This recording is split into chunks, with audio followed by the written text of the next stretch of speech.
Hello. कहते हैं ना, कुत्ते पालो, बिल्ली पालो, गलतफहमी मत पालो। ये हर इंसान के लिए मैं बोल रही हूँ, और मैं भी नहीं पालती, क्योंकि इतनी उम्र में मैंने जीवन के इतने रंग देखे हैं ना कि गलतफहमी पालने का सवाल ही नहीं उठता।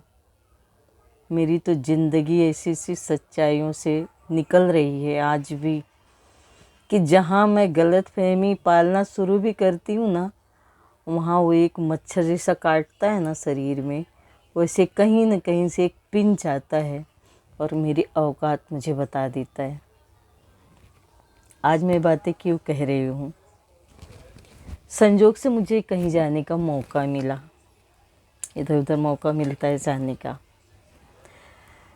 तो वहाँ मेरी कुछ दोस्त थी, क्योंकि सोसाइटी में सारी दोस्त थी, और मैं बोली मैं किसके किसके घर जाऊँ। तो मेरी एक दोस्त ने कहा कि हमारी सोसाइटी में बहुत अच्छा पार्क है, इधर ही हम बैठते हैं, सबको बुला लेते हैं। मैं भी बैठ गई, सारी हमारी दोस्त आईं, 4-5 थी। हम उधर ही बैठ के किटी पार्टी के जैसा शाम के टाइम में चाय कुछ खाना कुछ ऐसे हम लोग एंजॉय कर रहे थे और ऐसे ही बातें कर रहे थे।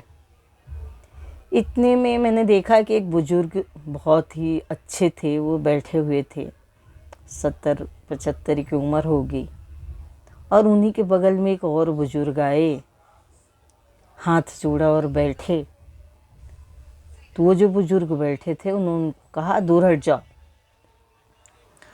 तो मैं कुछ समझी नहीं कि उनको दूर क्यों हटा रहे हैं। तो मैं बोली ये कहीं बाहर से आए हैं क्या, जो अभी अंकल आए? तो मेरी फ्रेंड लोग ने कहा नहीं, ये अभी अभी यहाँ नए नए आए हैं रहने को, और वो बुज़ुर्ग तो बहुत सालों से रहते हैं, क्योंकि पॉश एरिया था। तो मैं भी बातों में लग गई, उसके आगे कोई बात हुई नहीं। वहाँ से हम निकले और सोसाइटी के बाहर ही थोड़ी दूर पे मार्केट था, तो मैं सब्जियाँ लेने लगी क्योंकि घर भी आना था। तो संजोग से वो बुज़ुर्ग मुझे मिल गए, जिनको वो रईस बुज़ुर्ग ने भगाया था। वो भी भाजियाँ ले रहे थे। अच्छा, मेरी सारी कहानी भाजी मार्केट में ही शुरू होती है। तो मैंने पूछा, मेरी थोड़ी सी है आदत, तो मैंने पूछा कि अंकल क्या हुआ आपको, वो अंकल ने भगा दिया। तो अंकल हंसने लगे। अंकल ने कहा कि कुछ नहीं, ईगो है। बोली ईगो का है? का एक ही सोसाइटी में आप दोनों रहते हो, एक ही लगभग मिलती जुलती उम्र भी है, आप थोड़े ही छोटे होगे, और ऐसे कैसे उन्होंने आपको भगा दिया, अपने बगल नहीं बैठने दिया? तब वो अंकल ने एक बात बताई। वो बोलते बेटा, जिस ऑफिस में अधिकारी थे ना, मैं वहाँ चपरासी था। पूरी ज़िंदगी जी हजूरी करते बीती, और रिटायर होने के बाद ये अच्छे पोजीशन पे थे, तो ये यहाँ 20-25 साल से रह रहे हैं। और मैं ऐसे छोटी सी झोपड़ी और टाइप चॉल होती है, उसमें रहता था, एक कमरे के मकान में। आज हमारा बच्चा अच्छा कमाने लगा, तो आज हमारे बच्चे ने भी इनके बराबरी में फ्लैट ले लिया है, और मैं भी यहाँ रह रहा हूँ। मैं भी रिटायर हो गया हूँ, अभी अधिकारी के पद से रिटायर हुए हैं, मैं चपरासी के पद से रिटायर हुआ। तो मैं अभी नया नया यहाँ रहने आया, क्योंकि बच्चा मेरा अच्छा कमाने लगा। तो बच्चे ने ढंग से हम घर लिया और बोला पापा आप आराम करो। ये बात इनको नहीं हजम हो रही है कि मेरा चपरासी मेरे बराबर कैसे रह सकता है। बेटा, मैं तो आज भी उनको ऑफिस वाली ही इज्जत देता हूँ, ऑफिस वाली ही कदर करता हूँ। मैं मानता हूँ ये मेरे सर हैं, लेकिन पैसे के मुकाबले में आज इनके बराबर मेरा घर हो गया, ये इनसे हजम नहीं हो रहा है। आज हम दोनों का लेवल एक है, लेकिन फिर भी इनको ये हजम नहीं हो रहा है कि मैंने क्यों इतनी अच्छी सोसाइटी में घर ले लिया। इसलिए जब भी मैं इनके अगल बगल जाता हूँ तो ये मुझे भगा देते हैं। इनके मन में आज भी वो अधिकारी वाला अहम नहीं जा रहा है, जबकि एक समय के बाद जो अधिक चपरासी हो, कोई अधिकारी हो, पुलिस हो या आम आदमी हो, एक उम्र के बाद वो सब रुतबे ख़त्म हो जाते हैं, हम रह जाते हैं तो बस एक दूसरे के साथ प्यार से रहना, बैठ के बातें करना। क्योंकि बुजुर्गी सबकी एक जैसी ही आती है। बुजुर्गी पद प्रतिष्ठा पैसा रुपया देख के नहीं आती है। लेकिन ये अंकल के स्वभाव से इनका कोई साथी नहीं है।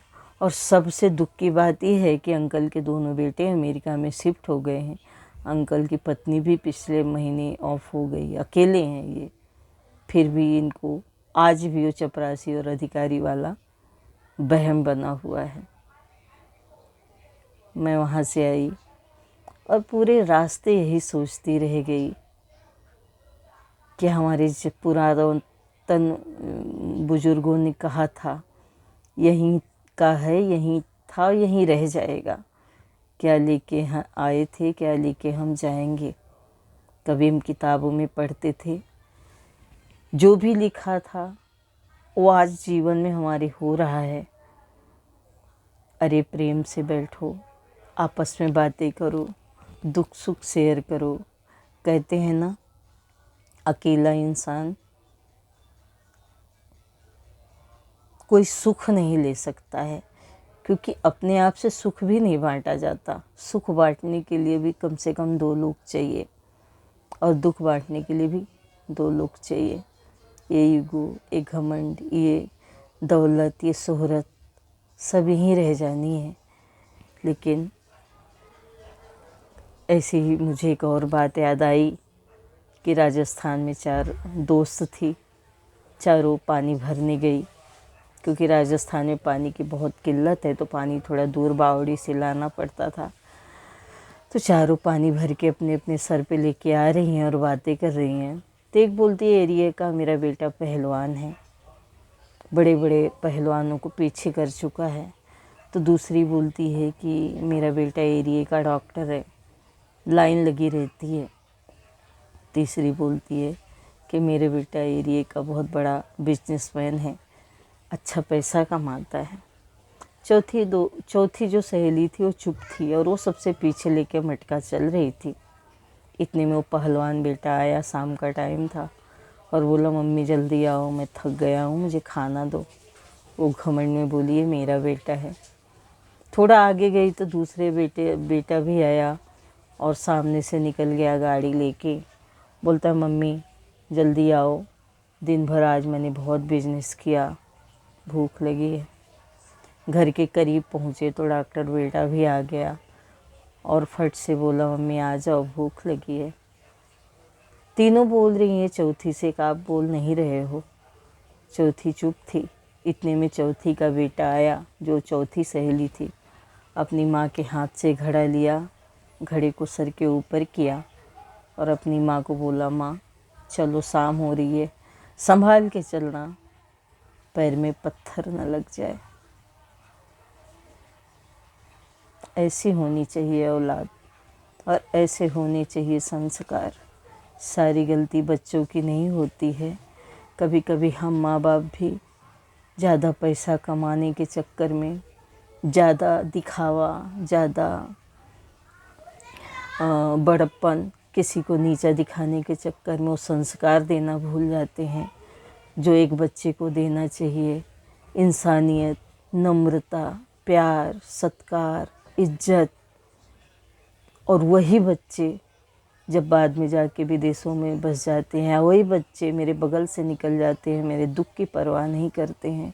वो पद और प्रतिष्ठा कुछ काम की नहीं आती उन माँ बाप के लिए जिन्होंने अपनी इच्छाओं को मार मार के बच्चों को पढ़ाया लिखाया, 4 लोगों में वाहवाही बटोरी, लेकिन उनके हिस्से में कुछ नहीं आता है।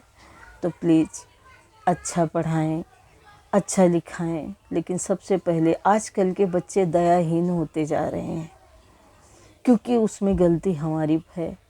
हम अपने बच्चों को के अंदर दया डालें, प्रेम डालें, नम्रता डालें, मिलवर्तन डालें। क्योंकि कहते हैं ना कि सब कुछ बनो मुबारक है, पर एक अच्छे इंसान बनो। सब कुछ अच्छा लगता है जब एक इंसान के अंदर इंसानियत के गुण होते हैं। तो आओ दोस्तों, हम माँओं की बहुत बड़ी जिम्मेदारी बनती है कि अपने बच्चों के अंदर सारे अच्छा खाना, अच्छा पहनना देते हुए, अच्छे स्कूलों में पढ़ाते हुए भी उनके अंदर सद्गुण डालें कि वो पहले तो अपने माँ बाप की, दादा दादी की, नाना नानी की, जो भी हमारे रिश्ते हैं उनकी कदर करें, बात मानें, और फिर उसके पीछे माँ बाप की कदर करें, बाप माने, और हम भी वैसा करें, क्योंकि हम अपने बच्चों के एग्जाम्पल होते हैं। और अगर कोई बच्चा बोलता है कि माँ तुम मेरी एग्जाम्पल हो, पापा आप तुम मेरे एग्जाम्पल हो, और बच्चा बहुत अच्छा है, समझ लो आप सही जा रहे हो, तो चलो आप आज का वीडियो इतना ही। कुछ गलती हो तो माफ़, और मैं भी ऐसा सुंदर जीवन जी पाऊँ, ऐसा आप सबका आशीर्वाद चाहिए। सबको मेरा प्यार। Bye bye.